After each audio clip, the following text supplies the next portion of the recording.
नमस्कार, माउन्टेन समाचारमा स्वागत छ। म सिमरन गौतम। नमस्कार, म खुशबु दास। सुरुमा अहिलेसम्मका मुख्य समाचार।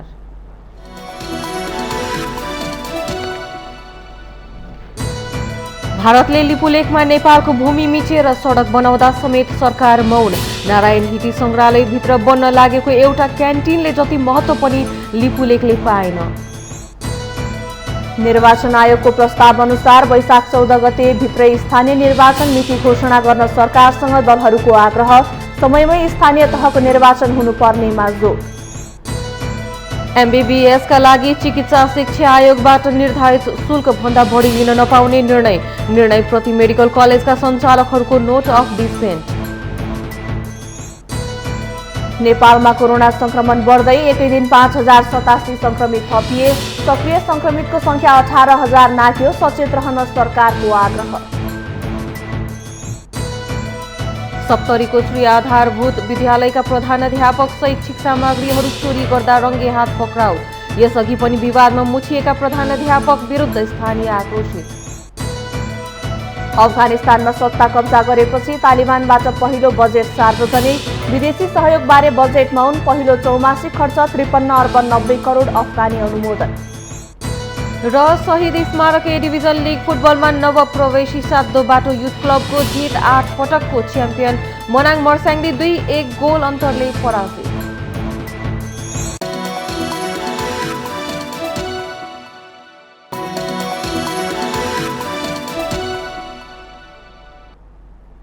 अब समाचार विस्तारमा। देशभित्र एकपछि अर्को गरी काण्डै काण्ड देखिएका छन्। नारायण हिटी दरबार संग्रहालयभित्र खोल्ने भनिएको क्यान्टिनदेखि भारतले नेपाली भूमि मिचेर दार्चुलामा निर्माण गरिरहेको सडक काण्डसम्म, राजनीतिक दलदेखि युवा पंक्ति हुँदै नागरिक समाजका अगुवासम्म नारायण हिटी दरबारभित्र खोल्ने क्यान्टिनबारे चिन्तित हुँदा दार्चुलामा नेपाली भूमि मिचिएको बारे भने सबै पक्ष अनभिज्ञ अवस्थामा छन्। नेपाल सरकार, राजनीतिक दलहरू र नागरिक समाज समेतको दृष्टिमा यतिखेर देशको भूगोल भन्दा पनि आन्तरिक राजनीतिक खिचातानीको सन्दर्भ प्रभावी हुन थालेको हो कि भन्ने देखिँदैछ। यतिखेर देशभित्र थुप्रै प्रकारका काण्डहरू देखिएका वा बिउतिएका छन्। नारायण हिटी बतासको क्यान्टिन काण्ड, ललिता निवास प्रकरणलाई न्यायिक क्षेत्रमा प्रवेश नगराउन रचिएको काण्ड, आर्थिक विचलनले तहस नहस भएको अर्थतन्त्रसँग सम्बन्धित काण्डदेखि भारतले नेपालको भूमि अर्थात् लिपुलेक, लिम्पियाधुरा र कालापानी क्षेत्रमा खुले आम सडक निर्माण गरिरहेको उद्घोष स्वयं भारतीय प्रधानमन्त्री नरेन्द्र मोदीले गरिरहँदा कानमा तेल हालेर बसेको विचित्रको काण्ड। एउटा सन्दर्भ भन्नै पर्ने के हुन्छ भने नेपालको सत्ता तथा प्रतिपक्षबाट एकमतले संशोधन भएर जारी गरिएको नक्साबारे समेत सरकार स्पष्ट बोल्न सकिरहेको छैन। किन बोल्न सकिरहेको छैन? यसको पछाडि के स्वार्थ छ? सबैलाई प्रष्टसँग थाहा छ। प्रतिपक्ष दल नेकपा एमाले समेत भारतीय प्रधानमन्त्री मोदीको खुल्ला चुनौतीका सन्दर्भमा सामान्य वक्तव्य बाजी बाहेक नेतृत्वदायी भूमिका निर्वाह गर्न सकिरहेको छैन। नारायण हिटी संग्रहालय भित्र बन्न लागेको एउटा क्यान्टिनले पाएको जति महत्त्व पनि लिपुलेक, लिम्पियाधुरा र कालापानी क्षेत्रले नपाउनु अति उदेक लाग्दो अवस्था बाहेक केही होइन। यसले देशको राजनीति कति सतहमा छ भन्ने कुरा प्रष्ट भएको छ। राजनीतिक दलका शीर्ष नेताहरू मात्र होइन, कतिपय प्रसंगमा स्वस्फूर्त रूपमा सडकमा उत्रिने पार्टीका युवा पंक्तिहरूको नजर देशको चुच्चे नक्साप्रति संवेदनशील देखिएन। सत्तामा बसेकाहरूलाई सत्ता गुम्ने डर, भोलि सत्तामा जान चाहेकाहरूलाई सत्तामा जान नपाइने हो कि भन्ने डर, राजनीतिलाई सर्वत्र गिजोलेर देशको आन्तरिक मामिलामा ठूलो ठूलो स्वर मच्चाउँदै माइती घर मण्डलमा उफ्रने कथित नागरिक अगुवाहरूलाई छिमेकीको हड्डी खान नपाइने हो कि भन्ने डर, सबैलाई डर छ। अनि देशको सीमा मिचिदा बोल्ने को? नेपालले नयाँ नक्सा जारी गरेपछि लामो समयसम्म मौन बसेको भारत नेपालको राजनीतिक कमजोरीको फाइदा उठाउँदै लिपुलेकमा स्थायी भौतिक संरचना निर्माणमा उत्रिएको छ। वास्तविकता र वस्तुगत अवस्था सबैलाई थाहा छ, तर दुर्भाग्य भन्नुपर्छ, यस्तो गम्भीर विषयमा सामान्य चासो समेत राख्न नसक्ने अवस्थामा सरकार छ। देशको भूगोल नै मिचिदा पनि बोल्न नसक्ने सरकार के सरकार? आफ्नो देशको भूगोललाई महत्त्व दिन नसक्ने राजनीतिक दल र नागरिक समाजलाई कसरी देशको सम्पत्ति हुन् भनेर गर्व गर्ने? के यतिखेर नारायण हिटी क्यान्टिनको समस्या भारतले मिचेको नेपाली भूमिको समस्या भन्दा पनि ठूलो हो र? कहाली लाग्दो राष्ट्रिय परिवेशले जनता वाक्क दिक्क भइसकेका छन्। जनताको संरक्षण त वर्तमान राजनीतिले गर्न सकेन नै, कमसे कम आफ्नो भूमि मिचिदा औपचारिकता निर्वाह गर्न विरोध त गर्नुपर्छ। यति पनि गर्न नसक्नु लज्जाजनक विषय हो। देश रहे राजनीति गर्न पाइन्छ, देशै नरहे के राजनीति के पद प्रतिष्ठा। जबसम्म छिमेकीको आशीर्वादले सत्ता प्राप्त गर्ने मोह नेतृत्व गणमा रहन्छ, तबसम्म देशको अस्मिता र सार्वभौमिकताको अवस्था यस्तै कमजोर रहनेछ। देशले कर्मठ नेतृत्व प्राप्त नगरेसम्म यो अवस्था रहिरहनेछ। माउन्टेन टेलिभिजन एचडी राजनीतिक ब्युरो। निर्वाचन आयोगले राष्ट्रिय सभा तथा स्थानीय तहको निर्वाचनका बारेमा छलफल गर्नका निम्ति आह्वान गरेको सर्वदलीय बैठकमा यथाशीघ्र निर्वाचन मिति तय गर्न सरकारलाई आग्रह गरेको छ। तोकिएको समयमा निर्वाचन गराउने पक्षमा नेकपा एमाले जोड दिए पनि नेपाली कांग्रेसले छलफल गरेर निर्णय गर्ने बताएको छ। राष्ट्रिय सभा निर्वाचन तथा आउँदै गरेको स्थानीय तह निर्वाचनको बारेमा छलफल गर्न प्रमुख निर्वाचन आयुक्त दिनेश कुमार थपलियाले शुक्रबार सर्वदलीय बैठकको आह्वान गर्नुभयो। बैठकमा नेपाली कांग्रेसबाट रमेश लेखक, एमालेबाट विष्णु रिमाल, नेकपा माओवादी केन्द्रबाट लीलामणि पोखरेल, नेमकिपाबाट प्रेम सुवाल लगायतका नेताहरू आयोग पुग्नु भएको थियो। स्थानीय तहको निर्वाचनका निम्ति आयोगले संविधान र कानूनी व्यवस्था बमोजिम वैशाख 14 र 22 गतेको मिति प्रस्ताव गरिसकेको छ। तर सरकारले उक्त प्रस्ताव उप ठोस निर्णय दिन भने सकेको छैन। सरकार स्थानीय तहको निर्वाचन पछाडि धकेल्ने प्रयासमा रहेको प्रमुख प्रतिपक्षी एमालेको आरोप छ। तर कांग्रेसले भने संवैधानिक र कानूनी प्रावधानमै रहेर निर्वाचन सम्पन्न गर्न आफूहरू तयार रहेको र सर्वदलीय बैठकमा पनि आफ्नो अडान त्यसैमा रहेको बताएको छ।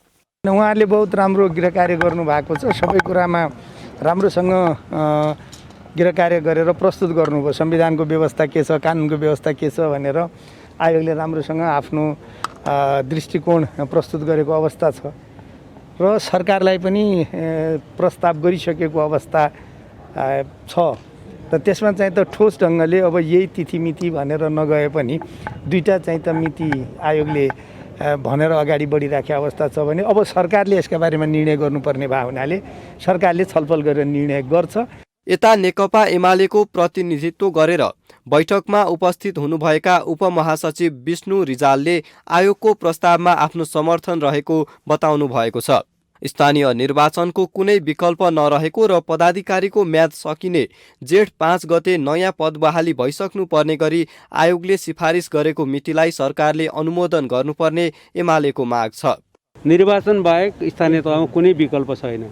कुनै पनि पदाधिकारीको म्याद थप्न पनि पाइँदैन, उसले गर्ने काम अर्काले गर्न पनि पाउँदैन। त्यसो हुँदा एउटै मात्र विकल्प भनेको तोकिएको समयभित्र निर्वाचन गर्ने।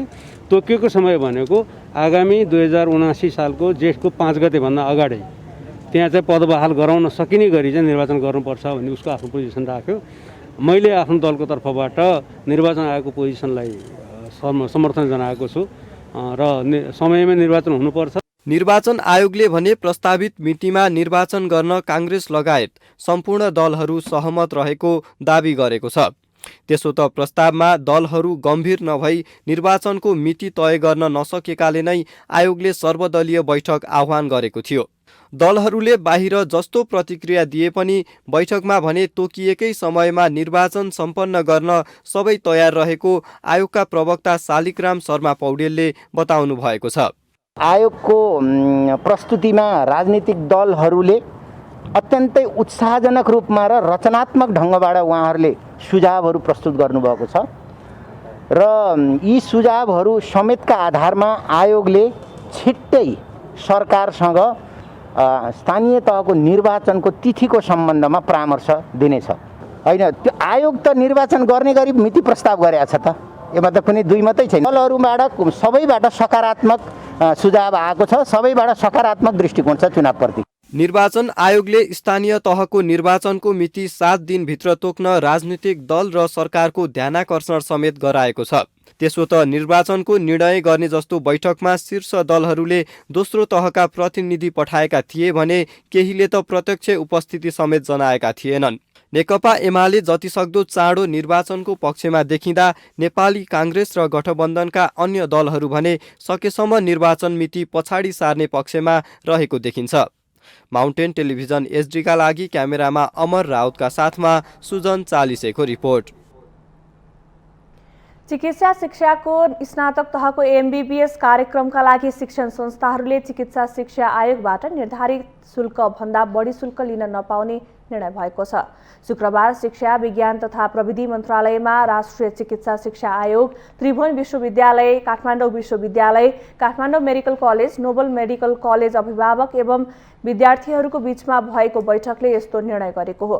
बैठकमा राष्ट्रिय चिकित्सा शिक्षा ऐन 2075 बमोजिम चिकित्सा शिक्षाको स्नातक तहको एमबीबीएस समेतको कार्यक्रमका लागि यस शैक्षिक सत्रका लागि चिकित्सा शिक्षा आयोगबाट निर्धारित शुल्क भन्दा बढी शुल्क शिक्षण संस्थाहरूले नलिने सहमति भएको छ। साथै बैठकले विद्यार्थीहरूको छात्रावास सम्बन्धी समस्यालाई सम्बन्धित शिक्षण संस्था, अभिभावक र विद्यार्थीहरूको आपसी छलफलमा निरूपण गरिने पनि निर्णय भएको मन्त्रालयका सहसचिव डाक्टर हरिप्रसाद लम्सालले बताउनुभयो। त्यसैगरी आगामी शैक्षिक सत्रदेखि लागू हुने गरी राष्ट्रिय चिकित्सा ऐन 2075 बमोजिम चिकित्सा शिक्षाको स्नातक तहको एमबीबीएस समेतका कार्यक्रमका लागि शुल्क निर्धारण गर्ने क्रममा कुल शुल्क अन्तर्गत विश्वविद्यालय, विषयगत काउन्सिल र शिक्षण संस्थालाई बुझाउनुपर्ने शीर्षकगत रकम समेत निर्धारण गर्ने कार्यमा चिकित्सा शिक्षा आयोगले तत्काल कार्य आरम्भ गर्ने निर्णय गरिएको उहाँले बताउनुभयो। बैठकले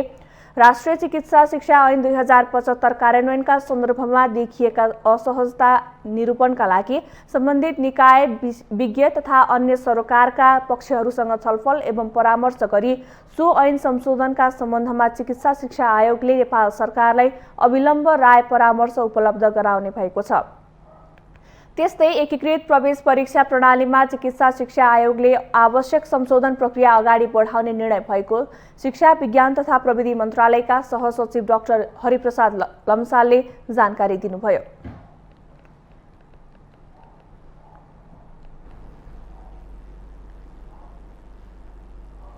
काठमाडौँ मेडिकल कलेजका कार्यकारी अध्यक्ष सुनिल शर्मालाई विद्यार्थीले कालो मसो दलेका छन्। शिक्षा मन्त्रालयमा भएको सर्वपक्षीय बैठक सकेर बाहिर निस्कने क्रममा मन्त्रालय परिसरमै सोही कलेजमा अध्ययनरत विद्यार्थीले शर्मालाई कालो मसो दलेका हुन्। त्यसपछि कालो मसोले पोतिएका शर्मा मन्त्रालयमा मुख धोएर सिंहदरबारबाट निस्किनु भएको थियो। यसैबीच कालो मसो दल्ने 5 जना विद्यार्थीलाई प्रहरीले नियन्त्रणमा लिएको छ। उनीहरूले आयोगले तोकेको भन्दा बढी शुल्क लिएको भन्दै विरोध गर्दै आइरहेका छन्। शुक्रबार मन्त्रालयमा शिक्षा विज्ञान तथा प्रविधि मन्त्री देवेन्द्र पौडेलको उपस्थितिमा भएको बैठकले चिकित्सा शिक्षा आयोगले तोकेको भन्दा बढी शुल्क लिन नपाउने निर्णय गरेको हो। शर्माले मेडिकल कलेजको सुविधा र संरचना अनुसार कलेजले रकम लिन पाउनु पर्ने भन्दै बैठकले गरेको 5 निर्णयमा नोट अफ डिसेन्ट लेख्नु भएको थियो।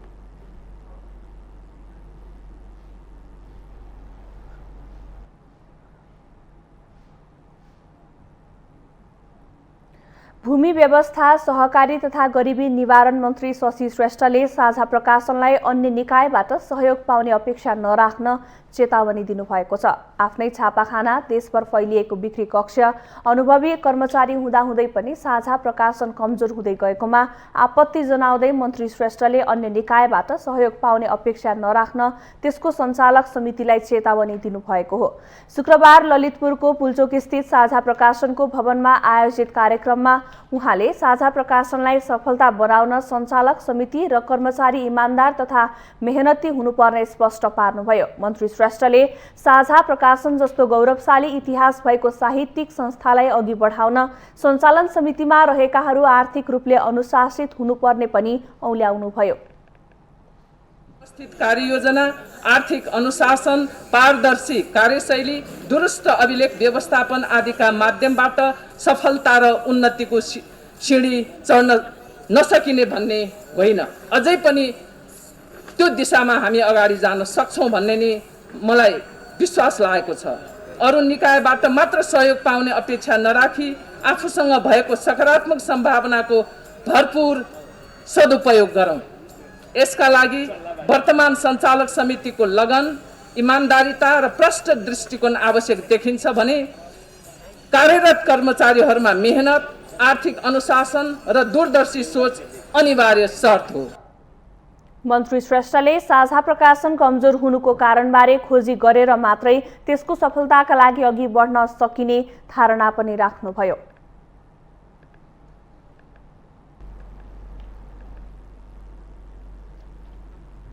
संसदीय समितिले अस्थायी रूपमा मेलम्चीको खानेपानी काठमाडौँ उपत्यकामा पथान्तरण गर्ने गरी बनाएको कार्ययोजना कार्यान्वयनमा लैजान सरकारलाई निर्देशन दिएको छ। प्रतिनिधि सभा अन्तर्गतको विकास तथा प्रविधि समितिको बैठकले मेलम्ची खानेपानी आयोजनाले उपत्यकामा अस्थायी रूपमा पानी ल्याउन बनाएको कार्ययोजना यथाशीघ्र स्वीकृत गरी कार्यान्वयनमा लैजान सरकारलाई निर्देशन दिएको हो। समितिले खानेपानी मन्त्रालयका जिम्मेवार निकायहरूबाट काठमाडौँ उपत्यकाका लगायतका विभिन्न स्थानमा खानेपानी सेवा विस्तारका लागि भइरहेका कार्यहरू अन्य निकायहरूबाट आवश्यक समन्वय नभई क्षति पुर्याउने काम भइरहेकाले क्षतिको मूल्याङ्कन गरी क्षतिपूर्ति उपलब्ध गराउने नीतिगत व्यवस्था मिलाउन पनि सरकारलाई निर्देशन दिएको छ। यो मानसिकता पनि यहाँ छ। त्यसले गर्दाखेरि एउटा जस्तो 2 वर्षमा गर्नुपर्ने 5 वर्ष 7 वर्ष पनि पुरा भएका छैनन्। हाम्रा कैयौँ त्यो जस्तो रोडको कुरा गर्दाखेरि, पुलको कुरा गर्दाखेरि, त्यसले गर्दाखेरि अब कहाँनिर जस्तो निर्माण व्यवसायलाई कानुनी हिसाबले समस्या छ भने हामीले यहाँबाट हल गरौँ होइन, समितिले गर्ने कुरा छ। तर आफ्नो ठाउँमा कहाँनिर कमजोरी छ भन्ने कुरा पनि तपाईँहरूले अलिकति महसुस गर्नुपर्छ।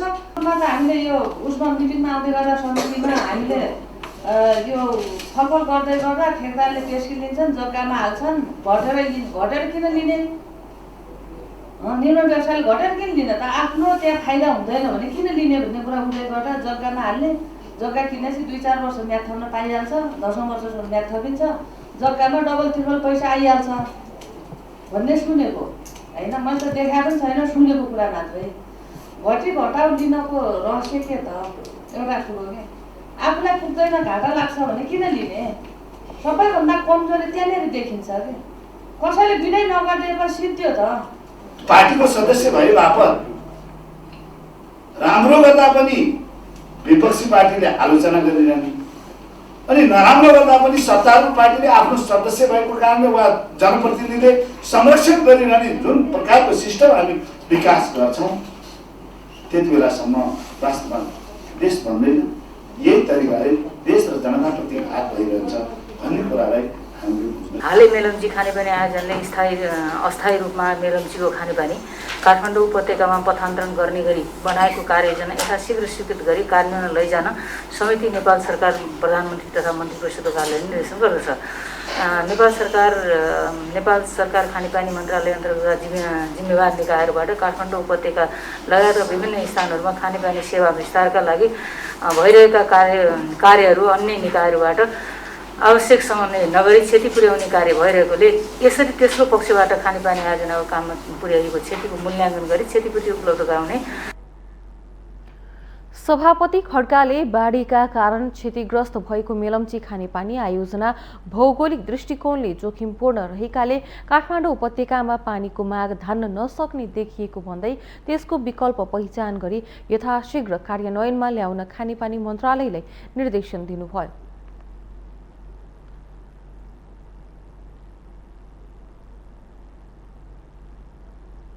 माउन्टेन समाचारमा पालो भएको छ विश्रामको।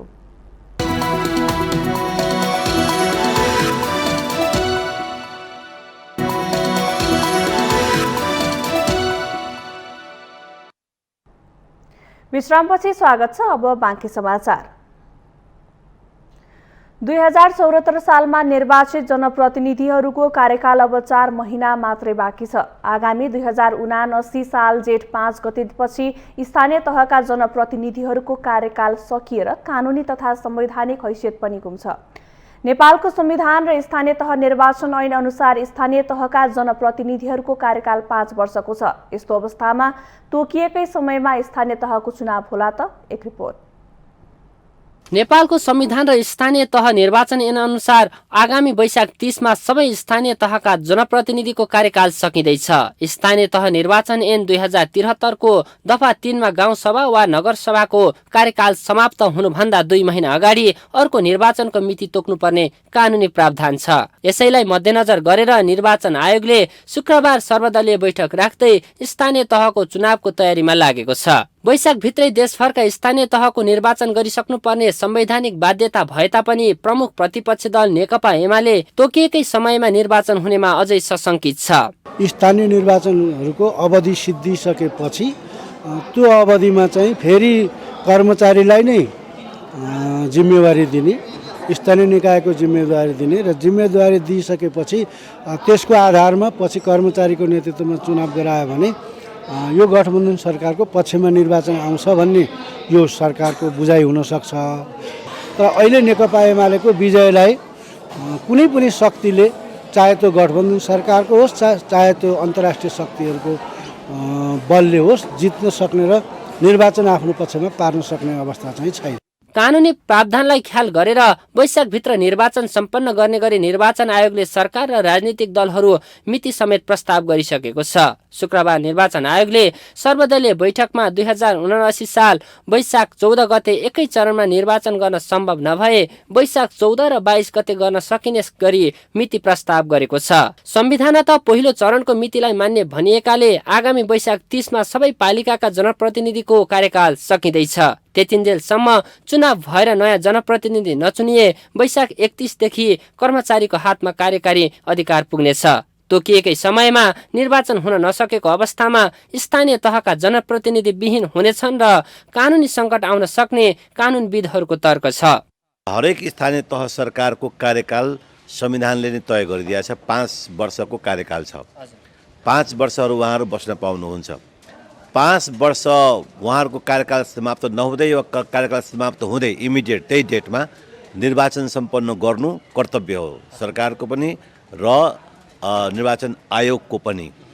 अब यसको कार्यकाल समाप्त भइसके पछाडि र अर्को निर्वाचन भएको छैन भने स्थानीय तह भ्याकेन्ट हुने अवस्था आउँछ। किन अहिलेसम्म देशभरका 753 जना स्थानीय तहका जनप्रतिनिधिहरूको कार्यकाल सकिँदै लाग्दा निर्वाचन आयोगले देखाएको सक्रियता सकारात्मक देखिन्छ। तर यस्तो अवस्थामा शीर्ष राजनीतिक दलहरूले कसरी सर्वत्र चासोका साथ हेरिएको स्थानीय तहको चुनाव गर्न कतिको सक्रियता होलान् त? माउन्टेन टेलिभिजन एचडीका लागि बटुकराज गिरीको रिपोर्ट। पछिल्लो 24 घण्टामा नेपालमा 5087 जनामा कोरोना भाइरस संक्रमण पुष्टि भएको छ। देशभर प्रयोगशालाहरूमा 2560 जनाको पीसीआर र एन्टिजेन परीक्षण गर्दा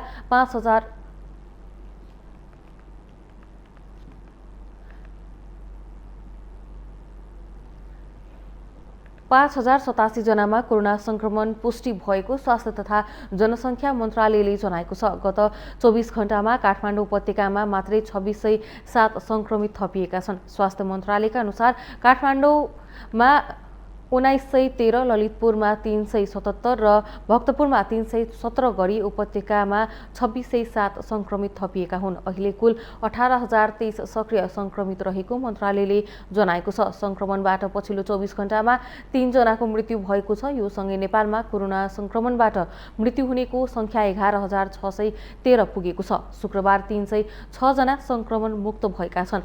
यसैबीच स्वास्थ्य मन्त्रालयले स्वास्थ्य मापदण्ड अपनाउँदै सचेत रहन सबैलाई आग्रह गरेको छ।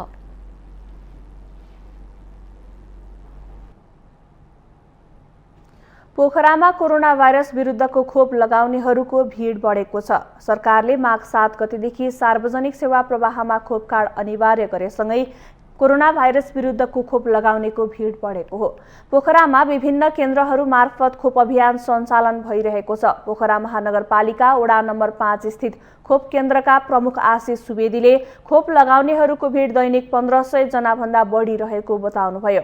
हालसम्म कुनै पनि खोप नलगाएकाहरूलाई जोन्सन एन्ड जोन्सन खोप दिएको तथा पहिलो डोज लगाइसकेकाहरूलाई कोभिसिल्ड वा भेरोसेल कुन खोप लगाएको हो सो खोपको दोस्रो मात्रा दिइएको उहाँले बताउनुभयो।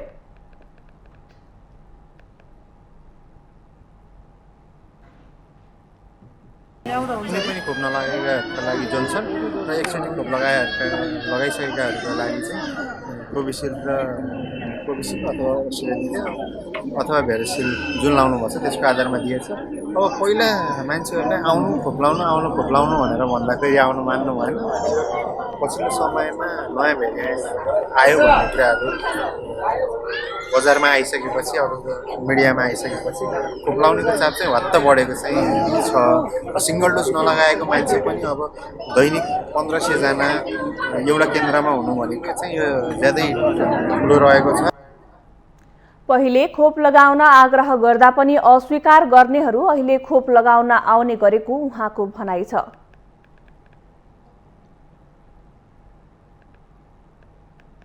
माघ महिनाको पहिलो दिन आज माघे संक्रान्ति पर्व मनाइँदैछ।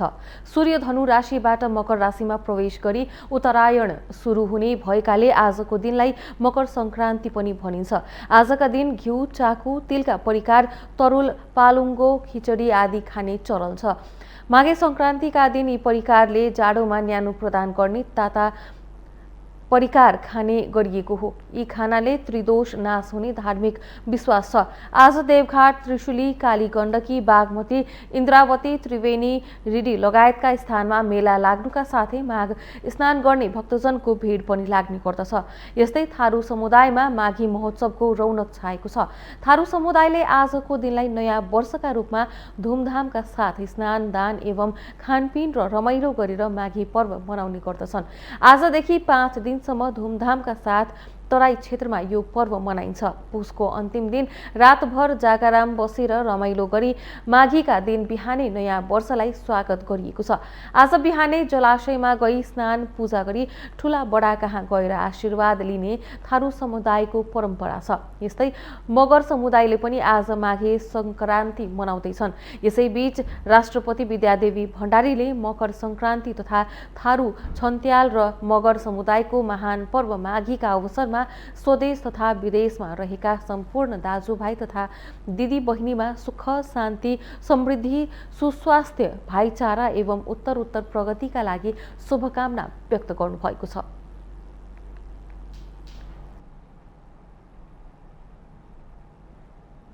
सप्तरीको सप्तकोशी नगरपालिका स्थित श्री आधारभूत विद्यालयका प्रधानाध्यापक विद्यालयका शैक्षिक सामग्रीहरू चोरीका क्रममा रङ्गेहात पक्राउ परेका छन्। यसअघि विद्यालयमै मदिराको माथमा फेला परेका उनी विद्यालय प्रशासनमा भएको तालाबन्दीकै समयमा फेरि चोरीका क्रममा पक्राउ परेका हुन्। सप्तरीको सप्तकोशी नगरपालिका स्थित श्री आधारभूत विद्यालयबाट चोरी भएका शैक्षिक सामग्रीहरू विद्यालय व्यवस्थापन समितिका सदस्यहरूको घरमा फेला परेपछि स्थानीयले छानबिन र कारबाहीको माग गर्दै विद्यालय प्रशासन र नगर शिक्षामा तालाबन्दी गरेका थिए। नगरपालिकाले कारबाही र विद्यालय सुधारको सुनिश्चितताका लागि लिखित प्रतिबद्धता जनाएपछि शिक्षा शाखाको तालाबन्दी भने खोलिएको थियो। तर तालाबन्दीको अवस्थामा रहेको विद्यालयको प्रशासन कक्षबाट फेरि प्रधानाध्यापक ब्रह्मदेव चौधरीले शैक्षिक सामग्री चोरी गर्दा फेला परेको प्रहरीले जनाएको छ। सामानहरू हिनामिना हुने, सामानहरू ठाउँमा नहुने अनि हराउने भन्ने कुराहरू आर्थिक अनियमितता कुराहरू भएको थियो। त्यसमा मैले अहिले जुन आएर हेरेँ र यहाँको हेड सरले पनि त्यो कुरालाई स्वीकार्नुभयो कि पुरा तालाबन्दी गरिरहेको, ताला लगाएको रुमबाट सामान बाहिर झिकेको हामीले हो, प्रिन्टर हामीले झिकेको भन्ने कुरा उहाँले पनि स्वीकार्नुभयो। र मैले सरलाई पनि सम्झाइ बुझाइ गरेँ कि यदि त्यो कोठामा भएको सामानहरू यदि ताला बन्द गर्नेको जसले ताला चाबी लगायो उसको हातमा हुनुपर्ने, उसको साथमा उसको अधिकार उसको जिम्मामा हुनुपर्ने। प्रधानाध्यापकले प्रहरी समक्ष तालाबन्दीको अवस्थामा सामान निकालेको स्वीकार गरेका छन्। उता शिक्षा शाखा भने चोरीमा संलग्न भएको भन्दै कारबाहीका लागि अघि बढ्ने प्रतिक्रिया दिएको छ। अब लगाइराखेको यताबाट सामान झिकेको अब त्यस्तो देखिएको छ। उहाँहरू समाधान गर्नुभन्दा पनि अब अलिकति त्यो समस्यालाई चाहिँ बल्झाउने अलिकति त्यो खालको मैले गतिविधि देखेँ। यसअघि विद्यालयको काठ, इँटा, विद्युत मोटर ट्युबवेल, पंखा, एलसिडी र ल्यापटप लगायतका सामग्रीहरू चोरीमा विद्यालय व्यवस्थापन समितिका सदस्यहरूको संलग्नता रहेको स्थानीय युवाहरूले तथ्यसहित सार्वजनिक गरेका थिए। यहाँ चार्जर लागे पनि नलागे पनि अहिले त हेर्नुभयो नि त कुनै औचित्य छैन। त्यसकारण यो विद्यालयको शिक्षकहरू होस् या व्यवस्थापन समिति होस्, मिल्ने मतोमा यो विद्यालयमा भएका सामानहरू ल्यापटप, एलसिडी, काठ, ढुङ्गा, इँटा, मोटर, पङ्खा, झ्याल, ढोका, डेस्क सबै उहाँहरूले चोरी गरे। घटना पश्चात शिक्षा शाखाले विद्यार्थीको शैक्षिक उपलब्धि जाँच गर्ने क्रममा विद्यार्थीहरू सामान्य रूपमा किताब पढ्न समेत असमर्थ रहेको बताएको छ। विद्यालयका सामग्री चोरी र प्रधानाध्यापकले विद्यालयमा पटक पटक मदिरा सेवन गरेको विषयमा नगरपालिका मौन रहेको भन्दै स्थानीयले निरन्तर आन्दोलन जारी राखेका छन्। माउन्टेन टेलिभिजन एसडीका लागि सप्तरी सहकर्मी सुमन रायमाझीको रिपोर्ट। माउन्टेन समाचारमा पालो भएको छ विश्रामको।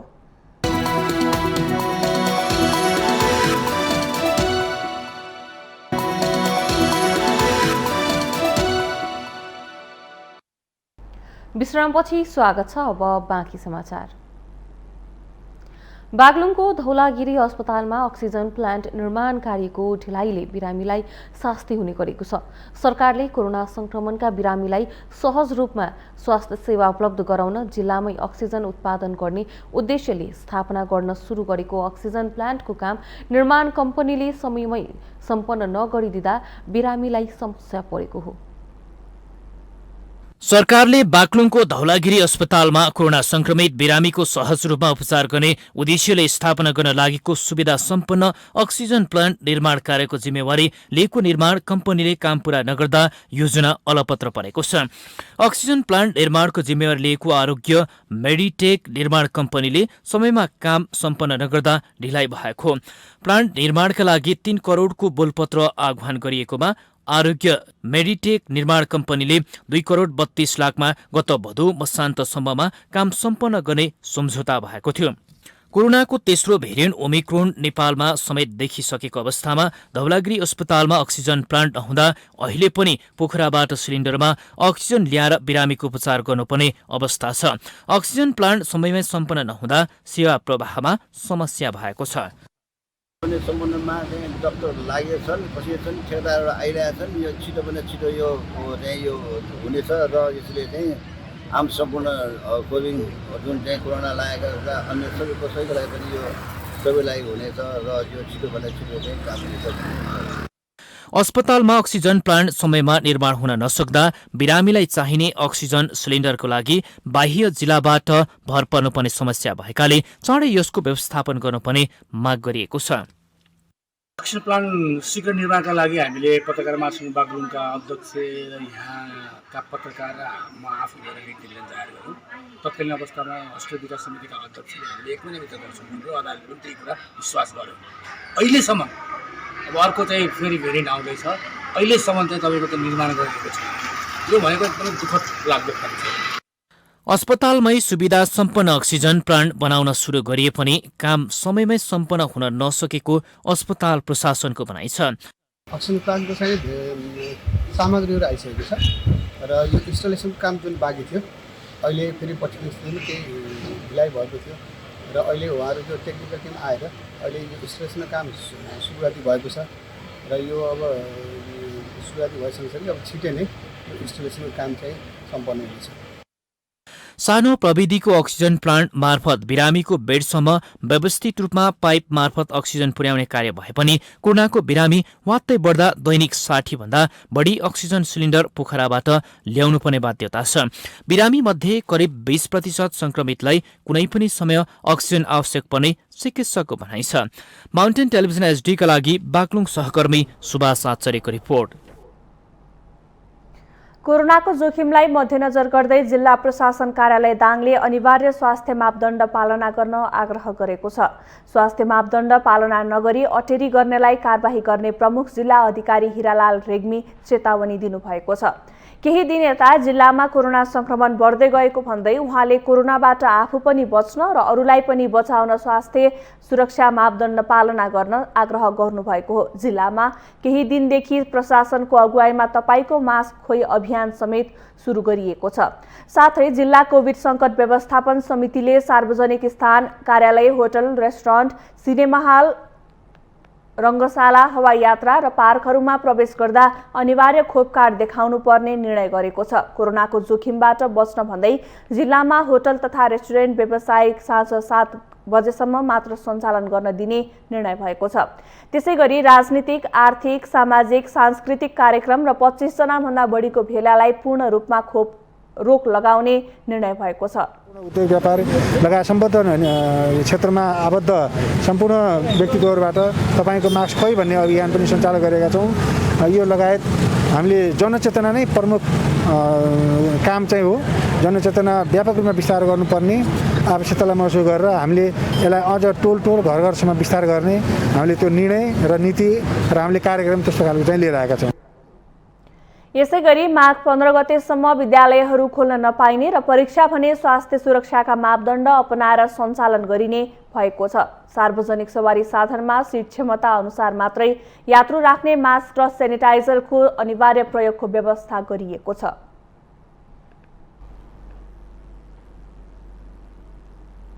संघीय वन नियमावलीको मस्यौदा र प्रदेश वन ऐनहरूमा समावेश गरिएका सामुदायिक वन विरोधी व्यवस्था हटाउन माग गर्दै सामुदायिक वन उपभोक्ता महासंघले आन्दोलनको कार्यक्रम घोषणा गरेको छ।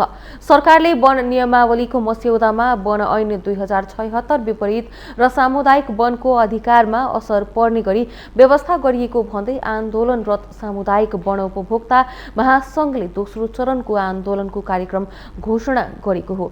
नेपाल सरकार र प्रदेश सरकारले सामुदायिक वन क्षेत्रमा विभिन्न नामका संरक्षित क्षेत्रहरूको घोषणा र विस्तार गरी सामुदायिक वनलाई असर पारेको महासंघको ठहर छ। त्यसैगरी सामुदायिक वनमा तेह्रो कर लगाउने र वन पैदावारको सदुपयोगमा रोक लगाउने गरिएको महासंघले जनाएको छ। वन नियमावली र प्रदेश ऐनहरूमा भएका सामुदायिक वन विरोधी व्यवस्था हटाउन संरक्षित क्षेत्र विस्तार कार्य तत्काल रोक्न र तेह्रो कर खारेज गराउन माग गर्दै आन्दोलन गर्दै आएको भए पनि सरकारले माग पूरा नगरेकाले दोस्रो चरणको आन्दोलन गर्नुपर्ने सामुदायिक वन उपभोक्ता महासंघ नेपालकी अध्यक्ष भारती पाठकले बताउनुभयो। नियमावली नबनाइकन त्यसको विरुद्धमा संविधानको विरुद्धमा वन ऐन 2076 को विरुद्धमा नियमावलीहरू ड्राफ्ट गरेर सरकारले अगाडि बढायो। त्यसैगरी संरक्षित क्षेत्रहरू विस्तार गर्दै जाने, जहाँ चाहिँ निकुञ्जहरू विस्तार भएका छन्, आरक्षीहरू विस्तार भएको छ, त्यो ठाउँमा चाहिँ मानवाधिकारको ग्यारेन्टी भएको छैन। मान्छेहरू मरिराखेका छन्, घटनाहरू भइराखेका छ हैन। त्यस्ता कुराहरूलाई व्यवस्था गरेर सरकार मुखदर्शक भएर बसेको छ। फेरि पनि त्यस्तो क्षेत्रहरू विस्तार गर्ने काममा सरकार चाहिँ अगाडि बढेको छ। त्यो एजेन्डालाई हामीले उठाएका थियौँ। आन्दोलनको कार्यक्रम माघ महिनाभरि सञ्चालन हुने महासंघले जनाएको छ।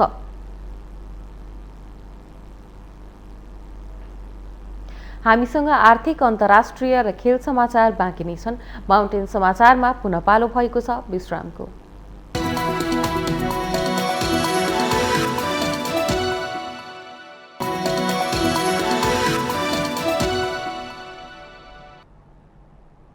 विश्रामपछि स्वागत छ। अब पालो आर्थिक समाचारको।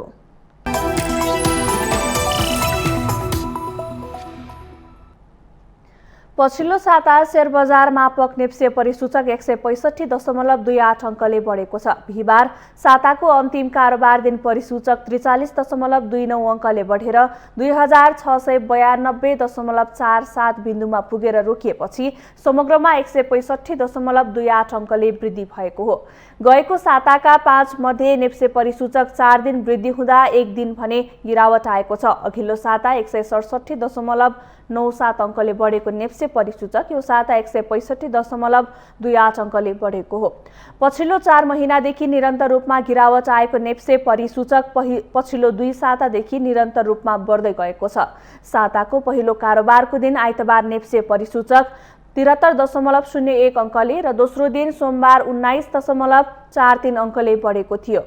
सोमबार 236 कम्पनीको 1,42,88,000 किता सेयर 7 अर्ब 12,34,24,000 रुपैयाँ बराबरको कारोबार भएको थियो। मंगलबार पनि 49.19 अङ्कले बढेको नेप्से बुधबार भने 30.51 अङ्क घटेर 2,803.62 बिन्दुमा झरेको थियो। बुधबार 229 कम्पनीको 1,61,47,000 किता सेयर 8 अर्ब 3,32,12,000 रुपैयाँ बराबरको कारोबार भएको थियो। नेप्से घटे पनि बुधबारको कारोबार रकम भने 8 अर्ब माथि नागेको थियो। त्यस्तै साताको अन्तिम कारोबार दिन बिहीबार नेप्से परिसूचक 54.12 अङ्क बढेर 2,857.75 बिन्दुमा पुग्यो। बिहीबार 224 कम्पनीको 1,18,34,000 किता सेयर किनबेचबाट 6 अर्ब 66,97,48,000 रुपैयाँ बराबरको कारोबार भएको छ। पछिल्लो एक सातामा नेप्से परिसूचकसँगै लगानीकर्ताको सम्पत्तिमा पनि वृद्धि भएको छ। गत साता 2 खर्ब 36 अर्ब 2 करोड रुपैयाँले बढेको लगानीकर्ताको सम्पत्ति यो साता 2 खर्ब 6 अर्ब 78 करोड रुपैयाँले बढेको छ।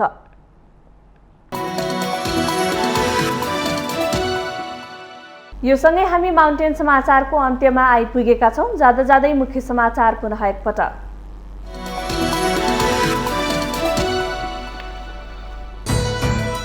भारतले लिपुलेकमा नेपालको भूमि मिचेर सडक बनाउँदा समेत सरकार मौन। नारायण हिटी संग्रहालयभित्र बन्न लागेको एउटा क्यान्टिनले जति महत्त्व पनि लिपुलेकले पाएन।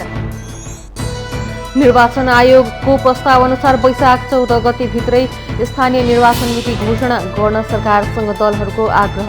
समयमै स्थानीय तहको निर्वाचन हुनुपर्नेमा जोड। एमबीबीएसका लागि चिकित्सा शिक्षा आयोगबाट निर्धारित शुल्कभन्दा बढी लिन नपाउने निर्णयप्रति मेडिकल कलेजका सञ्चालकहरूको नोटस विषय। नेपालमा कोरोना संक्रमण बढ्दै एकै दिन 5,087 संक्रमित थपिए। सक्रिय संक्रमितको संख्या 18,000 नाग्यो। सचेत रहन सरकारको आग्रह। सप्तरीको श्री आधारभूत विद्यालयका प्रधानाध्यापक शैक्षिक सामग्रीहरू चोरी गर्दा रङ्गे हात पक्राउ। यसअघि पनि विवादमा मुछिएका प्रधानाध्यापक विरुद्ध स्थानीय आक्रोशित। अफगानिस्तानमा सत्ता कब्जा गरेपछि तालिबानबाट पहिलो बजेट सार्वजनिक। विदेशी सहयोगबारे बजेट मौन। पहिलो चौमासिक खर्च 53 अर्ब 90 करोड अफगानी अनुमोदन। र शहीद स्मारक ए डिभिजन लिग फुटबलमा नवप्रवेशी सातोबाटो युथ क्लबको जित। 8 पटकको च्याम्पियन मनाङ मर्स्याङ्दी 2-1 गोल अन्तरले पराजित।